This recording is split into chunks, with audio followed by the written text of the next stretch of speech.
ایک ملک تب امیر ہوتا ہے جب اس کے پاس چیزیں دنیا کو بیچنے کے لیے ہوں. جب اس نے اپنے ایکسپورٹس بڑھائی نہیں، یعنی ایک سنگاپور کی 300 ارب ڈالر کی ایکسپورٹس ہیں، 60 لاکھ کی آبادی ہوگی اس کی. پاکستان کی انشاءاللہ اس باری 30 ارب کی ایکسپورٹس ہوگی. ملیشیا جس کی کوئی 6 کروڑ کی آبادی ہے، اس کی 200 ارب ڈالر کی ایکسپورٹس ہیں. تو ہم 22 کروڑ لوگ سوچیں کہ ہم کتنی چیزیں ایکسپورٹ کر سکتے تھے، لیکن کبھی نہ گورنمنٹ کسی نے کوشش نہیں کی. تو جب تک ہم اپنی ایکسپورٹس بڑھا رہے ہیں اور ایکسپورٹس بڑھیں گی تو ہم اپنا ڈالر کا قرضہ واپس کریں گے.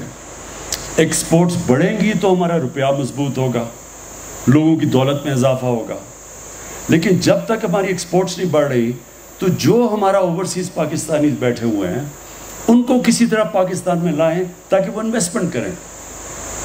جب وہ انویسٹمنٹ کریں گے ہمارے ڈالرز، اور جب ڈالر لے کے آئیں گے ہمارے ریزروز بڑھیں گے، ریزروز بڑھیں گے، روپیہ مضبوط ہوگا.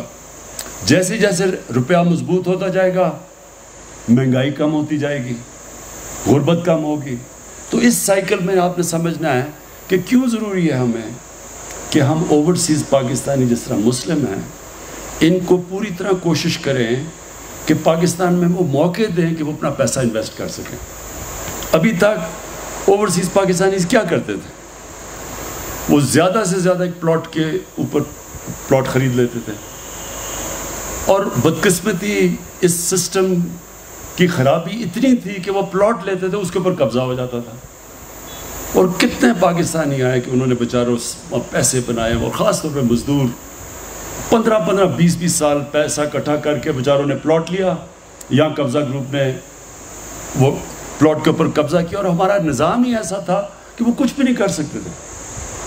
تو اس وقت یہ ہماری جنگ ہے اس سسٹم کو ٹھیک کرنے کی، اور اس سسٹم کو ٹھیک کرنے کی جنگ ایسے ہے کہ ہم قانون کی بالادستی کی جنگ لڑ رہے ہیں. Rule of law. ایک معاشرہ تب آگے بڑھتا ہے جدھر قانون کی بالادستی ہو. کوئی بھی ملک خوشحال نہیں ہے جدھر قانون کی بالادستی نہیں ہے. آج امیر ترین ملک ہیں وسائل کے طور پہ افریقہ میں ہیں، کئی امیر ترین ملک ہیں، لیکن کیونکہ وہاں قانون کی بالادستی ہیں غربت کی انتہا ہے. اور پاکستان کا بھی یہ مسئلہ ہے کہ جیسے جیسے ہم اپنا رول آف لا، ہم اس ملک میں قانون کی بالادستی وہ جیسے جیسے قائم کرتے رہیں گے، خود ہی اوورسیز پاکستان میں آ کے پیسہ انویسٹ کریں گے، کیونکہ ان کو اعتماد ہوگا کہ ان کے پیسے کے اوپر کوئی قبضہ نہیں کرے گا، ان کی پراپرٹی کے اوپر ان کی کانٹریکٹ انفورس ہوگا. تو اس کے لیے یہ ہے ساری سٹرگل چل رہی پاکستان کی اس وقت. یہ جو سارے پرانے بڑے بڑے لوگ جنہوں نے اربوں روپیہ چوری، ڈالرز چوری کر کے باہر بڑے بڑے محلات لیے ہوئے ہیں، یہ سارے جو اس وقت اٹیک کر رہے ہیں اس گورنمنٹ کو، ان کا مسئلہ یہ ایک ہے، یہ قانون کی بالادستی نہیں چاہتے.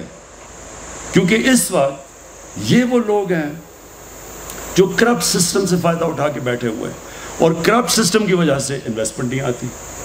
یہ دبئی کیوں جا کے انویسٹ کرتے ہیں؟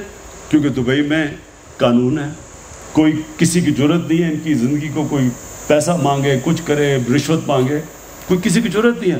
سارے پاکستانی کراچی سے اٹھ کے جا کے دبئی میں پیسہ لگا رہے ہیں. تو وہی اب ہم نے کرنا ہے کہ یہاں قانون اسٹیبلش کرنا ہے تاکہ باہر سے پاکستان میں پیسہ آئے. اور انشاءاللہ جس طرح ہم 3 سال پوری جنگ لڑ رہے ہیں اس کے لیے، انشاءاللہ میں ہر سال ہم آگے بڑھتے جا رہے ہیں اس میں، اور ہر سال آپ دیکھتے رہیں گے کہ اوورسیز پاکستانی زیادہ پاکستان میں آ رہے ہیں. ہماری انڈسٹری چل پڑی ہے اس وقت. آج دیکھیں ریکارڈ گاڑیوں کی سیلز ہو گئی ہے. یعنی جب انڈسٹری چلتی ہے لارج اسکیل مینوفیکچرنگ میں سب سے زیادہ اضافہ ہوا ہے اس باری. اب جو آخری بات میں کہنا چاہتا ہوں وہ ہے ٹورزم. کیونکہ میں نے دنیا میں تقریباً ساری دنیا دیکھی ہے، اور مجھے ویسے بھی شوق ٹریولنگ کا بہت تھا، اور پاکستان سارا میں نے دیکھا ہوا ہے. میں بہت دیر سے یہ سمجھتا ہوں کہ ہمارا اتنا بڑا پوٹینشل جو ٹورزم میں ہے اس کے ہم بلکہ شروع بھی نہیں ہوئے اس راستے پہ کہ یہ ٹورزم کا ہم فائدہ اٹھائیں. ہم نے جب کے پی میں ہماری گورنمنٹ بنی تو ہم نے کے پی میں کوشش کی ٹورزم بڑھانے کے لیے، اور آپ حیران ہوں گے کہ جو ہمارے 5 سال 2013 سے 18 تک جو صوبہ سب سے تباہی ہوئی تھی، جس صوبے میں وار آن ٹیرر کی وجہ سے سب سے زیادہ نقصان پختونخوا کو ہوا تھا، تو وہ 5 سالوں میں UNDP کی اب رپورٹ ہے کہ ان 5 سالوں میں جس صوبے میں سب سے تیزی سے غربت کم ہوئی وہ پختونخوا تھا. اور اس کی بڑی وجہ یہ تھی کہ ہم نے پختونخوا میں ٹورزم کو پوری کوشش کی، ٹورزم بڑھانے کی. یہاں گلیات کے لوگ آپ کو بتائیں گے کہ 1 سال کے اندر ہمارے پہلے 1.5-2 سالوں میں یہاں زمین کی قیمتیں دگنی ہو گئی گلیات میں، اور کیونکہ ہم نے یہاں ٹورزم کے لیے ساری پروویژن کی. دیکھیں، سب سے تیزی سے ہم اس ملک میں اپنی دولت میں اضافہ کر سکتے ہیں، ویلتھ کریٹ کر سکتے ہیں ٹورزم کو بڑھا کے. اور یہ جو آج مسلم، یہ ایک اس سفر کے اوپر ایک بہت بڑا قدم ہے. ہلٹن جیسا اگر بڑا برانڈ اور اس جگہ پہ یہ واٹر شیڈ کے اوپر ہے، اس سے بہتر لوکیشن نہیں مل سکتا کہیں بھی. جب آپ ہلٹن جیسا یہاں 5 سٹار جب ایک ہوٹل بنے گا تو اس سے کیا ہوگا؟ اس سے پیسے والے لوگ آئیں گے. اصل میں ٹورزم 2 قسم کی ہوتی ہے، ایک میس ٹورزم ہوتی ہے، ایک ہائی اینڈ ٹورزم ہوتی ہے. جو اصل پیسہ جنریٹ ہوتا ہے وہ ہائی اینڈ ٹورزم سے ہوتا ہے. تو جب ہلٹن آتا ہے تو ہائی اینڈ ٹورزم آگے بڑھتی ہے. اس کے ساتھ ساتھ پھر جو چیزیں کیا آئیں گی، یہاں اسکیم بڑھے گی. پہلے سردیوں میں خالی پڑا ہوتا تھا یہ سارے گلیات، اب سردیوں گرمیوں میں دونوں میں ہوٹلز بھرے ہوئے ہوتے ہیں. تو اصل میں جو اب اگلا فیز پاکستان میں آ رہا ہے، ریزورٹس، ہوٹلز کے بعد ریزورٹس اور پھر اسکیم. آپ کو حیرت ہوگی کہ پاکستان، ایک آسٹرین نے مجھے بتایا کہ جو پاکستان میں اسکیئنگ ہے وہ دنیا میں اتنی نہیں، کیونکہ اب بڑی دیر تک برف رہتی ہے. ہمارے پہاڑ اتنے اونچے ہیں، یہ سارا پختونخوا کے اندر اور آگے ناردرن ایریاز میں، کہ ہم وہ سردیوں میں بھی ہوٹلز بھرے رہیں گے اسکیئنگ کی وجہ سے، اور گرمیوں میں ویسے ہی لوکل ٹورزم اتنی ہے. عید کی چھٹیوں میں 27 لاکھ ٹورسٹ آئے ہیں پختونخوا کے اندر. 27 لاکھ ٹورسٹ آئے ہیں. اب سوچ، یہ جب ٹورسٹ آیا ہے، اس کے لیے ہم کوئی ریزورٹس کر دیتے ہیں. وہ بچوں کے ساتھ لوگ آتے ہیں، بچوں کے لیے، جس طرح یہاں سے دبئی جاتے ہیں. اب دبئی میں کیا ہے؟ وہ صرف ریت ہے، سمندر ہے، لیکن وہ ریزورٹس بنا دیتے ہیں. وہ ریزورٹس پہ پہنچ جاتے ہیں لوگ، اور ریزورٹس کی وجہ سے پیسہ خرچ کرتے ہیں وہاں. تو وہ جو ٹورزم کی جو ویلیو ایڈ ہوتا ہے وہ جب آپ ریزورٹس کی طرف جاتے ہیں. تو اب اگلا فیز اس کا آئے گا، ریزورٹس ڈیولپ کریں گے، اسکیئنگ، اور یہاں آگے بڑے ایریاز ہیں. ممتاز، یہ نہ سمجھو کہ یہ صرف تمہارا پہلا بیرن پاکستان میں ہے. یہ آپ آگے ہم نے بڑی زبردست جگہ دیکھی ہوئی ہیں. اور وہ میں آپ کو بتاؤں، آپ کا بالکل پوائنٹ ٹھیک ہے کہ اس کے جو زمین کی قیمت ہے وہ اتنی زیادہ ہو جاتی ہے کہ وہ اس کا فیزیبل نہیں رہتا ریزورٹ بنانے کے لیے.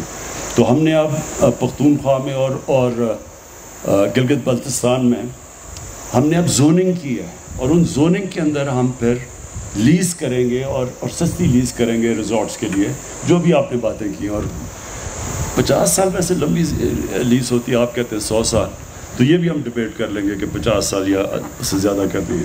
لیکن ہماری پوری کوشش ہوگی کہ ٹورزم کے لیے اب ہم ان کے لیے جو چیزیں امپورٹ کریں ٹورزم کے لیے، اس میں بھی کنسیشن دیں، اس میں بھی ڈیوٹی کم کریں جو یہاں پاکستان میں نہیں بنتی، اور آپ کو زمین بھی سستی دیں تاکہ پروموٹ کریں اس کے اندر. اور میرا یہ اوپینین ہے کہ انشاءاللہ اگر ہم نے صحیح معنی میں ٹورزم کے اوپر توجہ دے دی جو اب ہم دے رہے ہیں، تو انشاءاللہ یہ جو ہمارا قرضہ ہے، یہ صرف ہم ٹورزم کے اوپر ہم اپنا پاکستان میں بیرونی ملک قرضہ اتار سکتے ہیں. میں پھر سے ممتاز آپ کو آج اس گراؤنڈ بریکنگ میں مبارک دیتا ہوں. میں اسپیشلی اس لیے آج آیا گراؤنڈ بریکنگ پہ. عموماً تو میں انتظار کروں گا جب اس کی اوپننگ ہوگی آپ کی ہوٹل کی، لیکن گراؤنڈ بریکنگ میں اس لیے کیونکہ مجھے پتہ ہے کہ آپ کو میں نے پہلی دفعہ سجیسٹ کیا تھا یہاں کے نتھیا گلی میں آ کے ریزورٹ بناؤ آج سے 4-5 سال پہلے. اور میں آپ کو انکریج اس لیے کرنا چاہتا ہوں، میں اور بھی اوورسیز پاکستانیز کو انکریج کرنا چاہتا ہوں کہ وہ پاکستان آئیں، یہاں پیسہ انویسٹ کریں، اور انشاءاللہ ہم جتنی بھی رکاوٹیں ہیں ان کے راستے میں انشاءاللہ وہ ہم دور کریں گے.